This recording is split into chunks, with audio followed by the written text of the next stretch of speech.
Thank you. I'm speaking in my personal capacity. However, I draw upon my experiences as one of the few police officers in this country who has policed both the protests and riots of 2020, as well as the insurrection of January 6, 2021. I am intimately familiar with political violence, as when I fought to defend the United States Capitol and many of your very lives, I was beaten, bloodied, crushed, with my eye gouged, and my skull smashed with my own baton.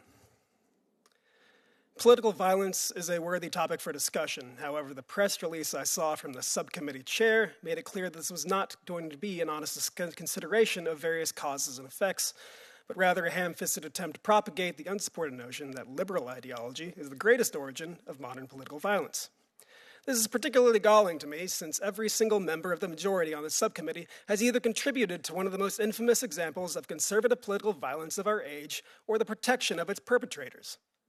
Every majority member who could do so voted to acquit Donald Trump during a second impeachment, and now we find ourselves in a new horrific age of political violence, one where it is carried out by the state itself. A permanent resident was arrested without a warrant and is being threatened with deportation simply for his politics. A Tennessee man was arrested and is being held on $2 million bail for sharing a Trump meme on social media. Members of Congress have been denied access to ICE facilities, despite the law granting them unannounced oversight rights. These detentions and prohibitions are all grounded in the threat of deadly force and violence, are absurd or outright illegal, and politically motivated by right-wing ideology.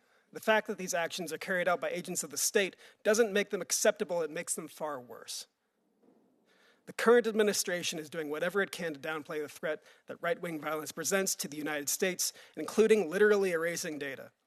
Between September 12th and the 13th of this year, the Department of Justice deleted their own study from their website, which came to the conclusion that right-wing extremism poses a much greater threat than left-wing extremism. I quote now the opening paragraph of this National Institute of Justice report published just last year. Quote, "Militant, nationalistic, white supremacist, violent extremism has increased in the United States. In fact, the number of far-right attacks continues to outpace all other types of terrorism and domestic violence extremism. Since 1990, far-right extremists have committed far more ideologically motivated homicides than far-left or radical Islamist extremists, including 227 events that took more than 520 lives. In this same period, far-left extremists committed 42 ideologically motivated attacks that took 78 lives.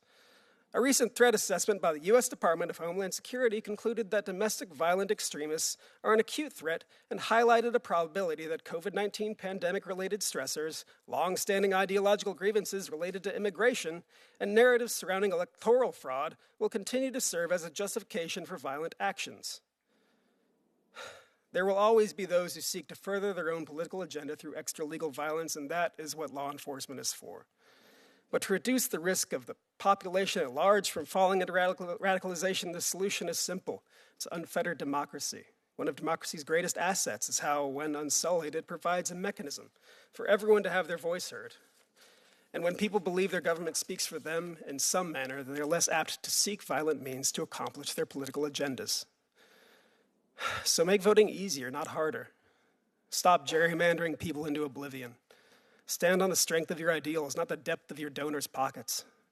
Stop shopping for judges and start seeking ideas that withstand scrutiny from any political ideology. When you tell the people that an election was stolen from them, they will take up arms against their neighbors without a shred of evidence, I know. But if you tell them brilliant political rhetoric is their birthright and civic engagement is their privilege, they'll instead take up the book and the pen, and we'll all be richer for it.